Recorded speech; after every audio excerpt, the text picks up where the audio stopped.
Welcome in to the final 5 minutes with Sean, maybe 10 of 2025. We've been having fun all year long. This will be the 52nd week of the year that we have delivered the show. As everyone knows, we're well over 400 straight Mondays on this little show here, and we are so thankful to have everyone involved who has come on the show, been here this year and in years past. Now, this is the end of the year, right? So, and this should have happened sooner, I'm sure, but now is when we start talking about 26 and the goals and the hopes and the trends and the thises and the that's. So let me give you a couple of thoughts on 2026. First of all, internally at this company, 25 was a banner year. It was the best year that we have ever had in our 12 years of doing this.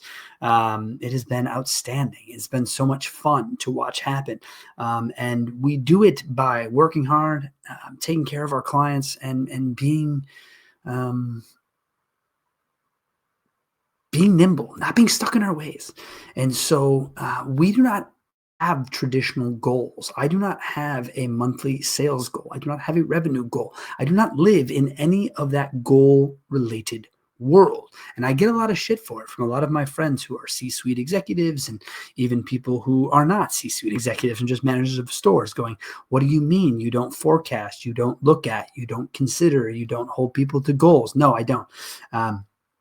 I don't. The goal here, I'm a car guy, man.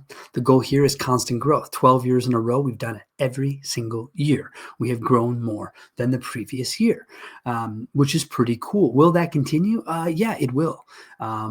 Is it going to be harder? Yes, it will, because the automotive industry is in compression. I won't use the R word just yet, but I will use the C word, and that is compression. We are seeing less and less and less of things, traffic, opportunities, units sold, gross profit, you name it, there's less of, okay, in 25. Now, that is coming off of a 5-year run where things were on fire, when maybe I think people thought it might happen a lot sooner. Compression might be rougher than it took 5 years, 6 years to get there. Now, what I would like to see in 26 from our friends, the manufacturers, is I'd like to see leases be incentivized like freaking crazy, okay? Ask Honda what's happened to their market share in the last 90 to 120 days from Hyundai. It's eaten their lunch. Do you know why? Leases. Every single day. I'm fortunate to have clients who own both points. I've seen it. I've watched it. I know it. I see it on the TV. I see the offers. So don't forget, what moves the needle is offers. That's what moves the needle. Plain and simple. So we need our manufacturers to get back behind leasing in a serious, serious way. That's going to help us. I've seen a couple of direct-to-consumer deals with Scout. That's dumb. Volkswagen, that's dumb. You have an infrastructure, plug into the infrastructure, use the infrastructure. Direct to consumer, you guys will place a lot of orders, you won't deliver, and it's just not. When you have other brands that operate in the franchise model, be in the franchise model, really. I mean, and I was semi intrigued by the Scout vehicles, but if it's going to be direct to consumer and cut out the main vein of the automotive industry being our retail stores, I am not interested in a product like that. And that's because I'm a homer, as people call it. I'm an industry guy, so of course I think that's nonsense.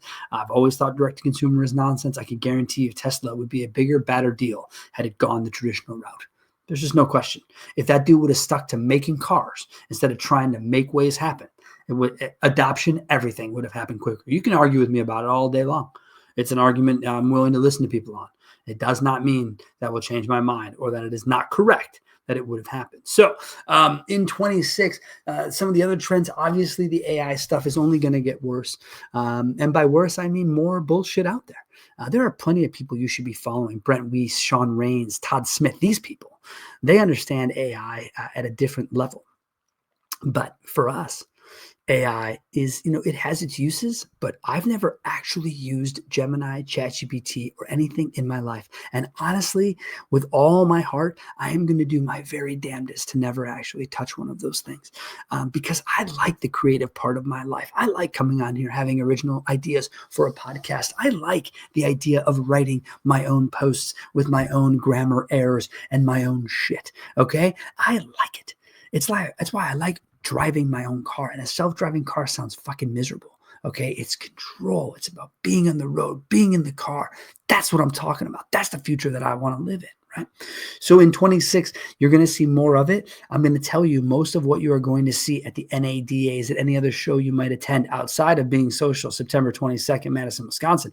You're going to hear and see a lot of bullshit being oversold and underdelivered every single day. The CRM AI products that we've run into this year have been sold a bill of goods. They are garbage with a capital fucking G. My friends, know it. All right. Now, am I talking about chatbots? No. I'm talking about the AI diggers and the ones that can work the leads. They're bullshit.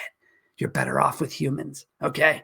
Because at least humans, you can see the mistake. AI, you can't see it. You just assume it's doing its job and it's not. You don't know it until it's too late, my friends. So be weary of AI and how it operates in automotive. I get where it works. I get why it makes sense even, people. I really do. I really, really, really understand it. I just don't give a shit. That's the clear difference here. And again, some people in my organization use it. I get it. Yeah, it's about efficiency. There's only 6 of us here, for fuck's sake. So we got to be efficient. But it's not an efficiency that I'm going to add to my personal repertoire anytime soon. Now, from the perspective of automotive in general, I do expect less units sold. I do expect less people in market. I do. What that's going to mean to dealers is to tighten up from the very beginning, from customer searches, whether that's utilizing some better SEO in the AI world, whether that's creating better social content, whatever it is. What I'm going to show you this year at Being Social is I'm going to show you the entire journey from a customer. We're going to talk about SEO, social, websites, marketing, after marketing, CRM usage. We're going to look at the whole thing because now, more than ever, you need to make sure that all of your exterior processes and interior processes are tight. Everything that you do and put out in the world needs to be as cohesive as ever before. That's what I'm looking forward to in 26. I'm looking forward to people getting more done with more cohesion, more pulling the rope the same way, getting their vendors and their internal teams to all be working on the same project at the same time to bring us all forward. That's what I want to see. That's what I hope happens in 26 is more cohesion amongst people in our industry. That's what I'm out here doing. I hope you're out here doing the same. Folks, as always, if you have anyone you know would make a great guest for the show, DM me, hit me up. Love to hear about it. In 26, we want to showcase even more of this great industry. We plan to do it not only at our show, Being Social, September 22nd, Madison, Wisconsin, but just throughout the year with this show and other things we'll be involved in. So everyone, thank you so much for joining us this year and supporting the show. Thank you to my buddy Fareed Haq for the music. Fareed, I love you, buddy. Any chance I get to see you, I'll be there. And folks, enjoy these last couple of days and really soak it up.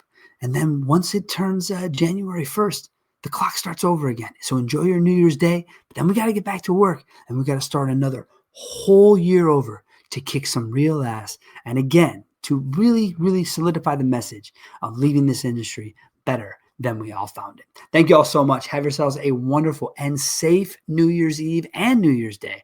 And we'll be back after it all again next week. Thanks a lot.